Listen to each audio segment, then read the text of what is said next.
এই মুহূর্তে আপনারা দেখছেন এ এম্বার্স, আর আমি রয়েছি আমাদের ছোট্ট ছোট্ট সেই আড়াইয়ার মুরগিগুলোর বাচ্চার কাছে। এখন রাত প্রায় 12টা। আমরা কিন্তু আজ এদের ভ্যাকসিনেশন করাবো। অনেক দিন হয়ে গেল এরা খুব দুষ্টুমি শুরু করেছে। দেখুন, কোনোভাবেই কিন্তু এরা এই ব্রুডিংয়ের জায়গাটায় থাকতেই চাইছে না। লাফালাফি ওড়াউড়িও শুরু করেছে, আর একসাথে যেহেতু অনেকগুলো একসাথেই রয়েছে, সেই কারণে রাখার জায়গাটাও মনে হচ্ছে কম পড়ছে ওদের জন্য। আমরা চেষ্টা করছি যতটা তাড়াতাড়ি সম্ভব তত তাড়াতাড়ি অন্য জায়গায় ওদেরকে শিফট করে দিতে। তো এই মুহূর্তে ওদের ভ্যাকসিনেশনটা অন্য করিয়ে দেবে, তারপরেই কিন্তু ওরা চলে যাবে ওদের গন্তব্যে। তো কোথায় নিয়ে যাচ্ছে আর কি কি করা হচ্ছে, চলুন সবটাই দেখিয়ে দিই আপনাদের। ভ্যাকসিনেশনটা করানোর জন্য অর্ণব একেবারে রেডি হয়ে চলে এসেছে। আর দেখুন, এক এক করে কিন্তু প্রত্যেকটা বাচ্চাকেই অর্ণব ধরে নিচ্ছে এবং ভ্যাকসিনেশনটা করিয়ে দিচ্ছে। আমরা যেদিন এনেছিলাম ওদের বয়স ছিল একেবারে 1 দিন। অনেকটা দূর থেকে এসেছিল, আমরা জানতামই না ওরা কতটা ভালো থাকবে না কোনো কিছুই। ইতিমধ্যে বেশ কয়েকটা দিন কেটে গেছে, আর দেখুন বেশ বড়ও হয়ে উঠেছে। খুব সুন্দরভাবেই কিন্তু ফেদার কালার আসতেও শুরু করে দিয়েছে। এই মুহূর্তটা আমার কাছে বেশ আতঙ্কের।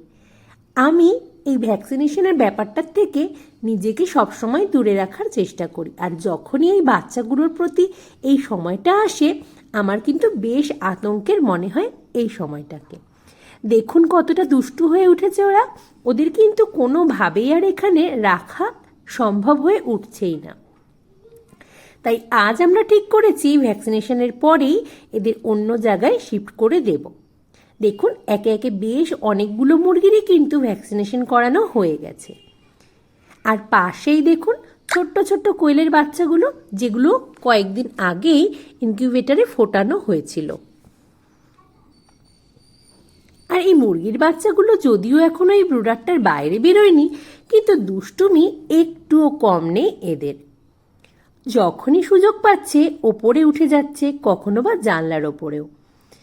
তাই আমরা চিন্তা করছি 24 ঘন্টায় ওদের কিন্তু বাঁচিয়ে রাখা সম্ভব হয়ে ওঠে না আমাদের পক্ষে।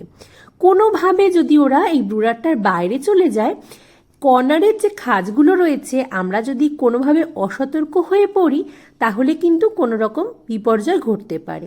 সেই ধরনের কোনো ক্ষতি যেন না হয়, সেই কারণেই কিন্তু আমরা তাড়াতাড়ি ওদের এই ভ্যাকসিনেশনটা করিয়েই ওদেরকে অন্য জায়গায় দিয়ে দেব।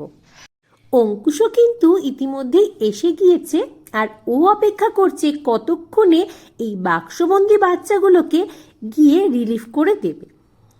আসলে ওর এই বাচ্চাগুলোকে দেখে নিজে হাতেই ভ্যাকসিনেশনটা করানোর ইচ্ছা করছে। যদিও এই সব সাহস মোটেই আমার নেই। অঙ্কুশ কিন্তু অনেকক্ষণ ধরে দাঁড়িয়ে রয়েছে। তো যে কটা বাচ্চার ভ্যাকসিনেশন হয়ে গেছে সেগুলোকে আমরা কিন্তু নিয়ে চলে এসেছি। দেখুন ইতিমধ্যে কিন্তু ওই একই জায়গায় কোয়েলের বাচ্চাগুলো রয়েছে, যেগুলোকে বেশ কয়েকদিন আগেই আমরা নিয়েছিলাম। ওই বাচ্চাগুলোকে যেখানে ছেড়ে দেওয়া হয়েছিল ঠিক সেখানেই কিন্তু এই মুহূর্তে মুরগির বাচ্চাগুলোকে অঙ্কুশ ছেড়ে দিচ্ছে। কারণ ওই ছোট্ট ব্রুডারের মধ্যে এখন আর ওদের থাকার বয়স নেই। ওরা দিনে দিনে যত বড় জায়গা পাবে তত তাড়াতাড়ি কিন্তু সুন্দরভাবে ওদের গ্রোথটা হতে থাকবে। আর ওইটুকু জায়গার মধ্যে চলাফেরা করতেও বেশ অসুবিধা হচ্ছিল। আমার কাছে অনেকেই জানতে চেয়েছেন আমরা কতগুলো মুরগির বাচ্চা এনেছিলাম এবং তার মধ্যে এখনো অবধি কতগুলো মুরগির বাচ্চা রয়েছে।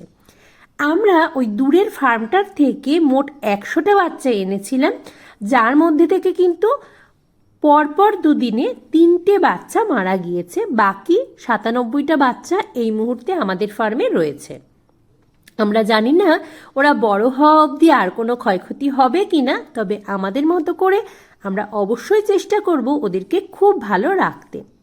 আমাদের অনেক এম্বার্সের বন্ধু বান্ধবী আমাকে সতর্ক করেছেন বারবার, যাদেরকে জানাই আন্তরিক ধন্যবাদ। আসলে অর্ণব বিশেষ একটা চাইনি আমি ফার্মে মুরগিগুলোকে নিয়ে আসি, কিন্তু বিশ্বাস করুন আমার ভীষণ পছন্দ মুরগি। এটা আজ নয়, আর অনেক বছর আগে থেকেই আমি চেষ্টা করছিলাম আনার, কিন্তু সেটা সম্ভব হয়ে ওঠেনি। এখন যেহেতু পাখি কিছুটা কমে গিয়েছে, সেই কারণে খাঁচাগুলো খালি থাকার কারণে আমরা এই সুযোগটা পাচ্ছি। ঈশ্বরের কাছে সবসময় প্রার্থনা করব সবসময় অন্যান্য পাখিগুলো এবং এরাও ভালো থাকুক। বাকিটা সময়ের সাথে সাথেই বুঝতে পারবো কি হচ্ছে। আপনারাও প্রত্যেকে কিন্তু ওদের জন্য প্রার্থনা করবেন যেন ওরা ভালো থাকে। দেখুন অঙ্কুশ কতটা খুশি হয়েছে ওদেরকে এই নতুন জায়গায় ছাড়তে পেরে। বাচ্চাগুলো কেমন থাকছে সেটা তো অবশ্যই সময়ের সাথে সাথে আপনাদের সাথেও শেয়ার করব। কোয়েলের বাচ্চাগুলো কিন্তু যেদিন থেকে এখানে এসেছে সেদিন থেকে খুবই ভালো আছে, কারণ যেহেতু ওরা খাঁচাতেও খুব ভালো থাকে, এখানে অনেকটা বড় জায়গা, সেই কারণেই কিন্তু এখানে ওদেরকে বেশ ভালোই লাগছে দেখতে, এবং আমার মনে হচ্ছে ওরা বেশ ভালোই আছেও।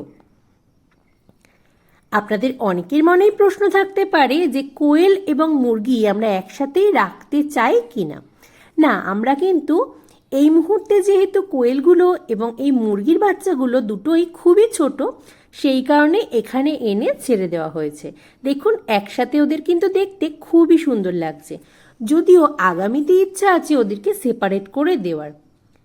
কিন্তু মুরগিগুলোকে আপাতত এখানেই রাখা হবে, কোয়েলগুলোর জন্য ব্যবস্থা করা হবে অন্য কিছু। দেখুন কত সুন্দর লাগছে কাছ থেকে, আমার কিন্তু বেশ লাগে। সত্যি কথা বলতে অর্ণবের বিশেষ একটা মতও ছিল না এই মুরগির বাচ্চাগুলোকে আমাদের ফার্মে আনার জন্য। এটা সম্পূর্ণই আমার ইচ্ছা, আমি ভীষণ ভালোবাসি ওদের। যদিও জানেন তো একটা বিষয় তো আপনাদের সঙ্গে শেয়ার করাই হয়নি, আসলে যে বড় মুরগিগুলো ছিল তার মধ্যে একটা মোরগ বেশ বড় হয়ে উঠেছে। সে কিন্তু আমাকে ভীষণভাবে তাড়াও করছে, যাতে আমি যখনই ওদেরকে খাবারটা দিতে যাই ভীষণভাবে আতঙ্কে থাকতে হয় আমাদের। আজ যা যা করলাম সেটা তো অবশ্যই শেয়ার করে দিলাম আপনাদের সাথে। আপনাদের কীরকম লাগলো ওদের একসাথে দেখে সেটা কিন্তু অবশ্যই জানাবেন, আর অবশ্যই কিন্তু ওদের হয়ে একটু প্রার্থনা করবেন ওরা যেন ভালো থাকে প্রত্যেকেই। শুধু মুরগি বা কোয়েলগুলো নয়, লাভবার্ড, ককাটেল, ফ্রিঞ্জ যা কিছু আমাদের ফার্মে আছে সবাই যেন খুব ভালো থাকে, সুস্থ থাকে, এবং ওদেরকে নিয়ে আমরাও সকলে ভালো থাকতে পারি, এই প্রার্থনাটা আপনারাও করবেন। আমিও দূর থেকে প্রার্থনা করি আপনাদের জন্য, আপনারাও প্রত্যেকে যে যেখানেই আছেন ভীষণই ভালো থাকবেন। আর যতটুকু দেখানোর ছিল সবটাই দেখিয়ে দিলাম আপনাদের। আগামী কোনো ভিডিওতে আবারও তাড়াতাড়ি দেখা হবে আপনাদের সাথে। ততক্ষণের জন্য সকলে খুব ভালো থাকবেন, সুস্থ থাকবেন, এবং অবশ্যই এএম বার্সের সাথে থাকবেন। ধন্যবাদ সকলকে।